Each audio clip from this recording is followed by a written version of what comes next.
Alright, the Mavs are missing their entire front court, so they had to go small, but that might have helped them put on the performance they did, because it required all of them to play with a certain level of aggression to make up for their size disadvantage, and it showed on defense.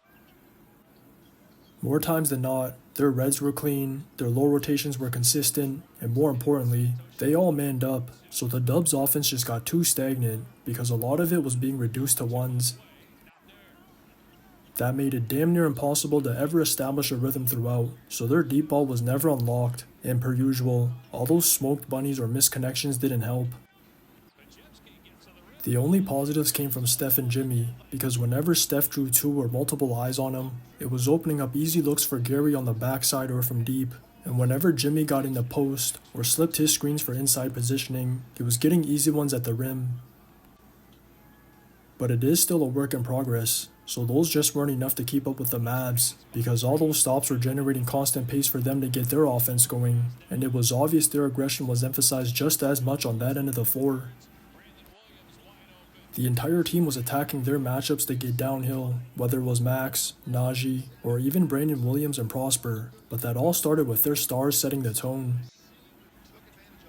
I wasn't surprised to see Clay looking for his shot out the gates, so he got going early off those screening actions, but I was surprised to see him getting by defenders with his first step, because that's a clear sign the Dubs need to work on their first line, and what made their defense even worse on the night was them assigning Buddy onto Kai at the start.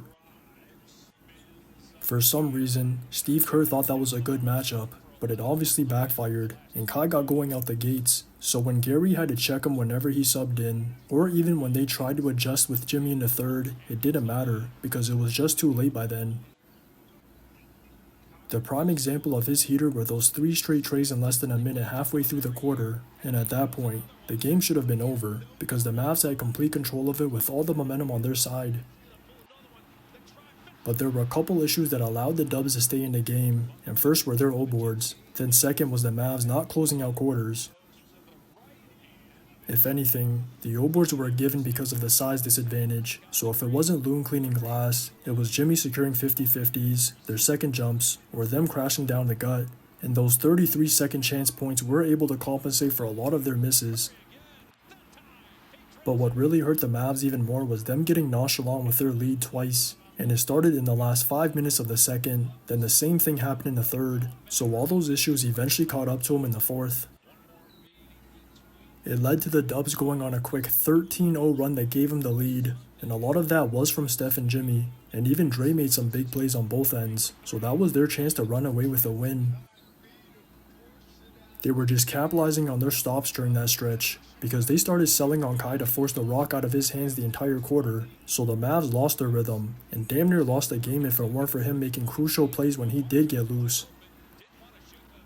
He made a lot of timely shots, including the one after he got fouled from deep down the wire that put him back up, but no shot was bigger than the charge he drew on Jimmy, because if that gets overturned, it's an and one instead, and the Dubs go back up.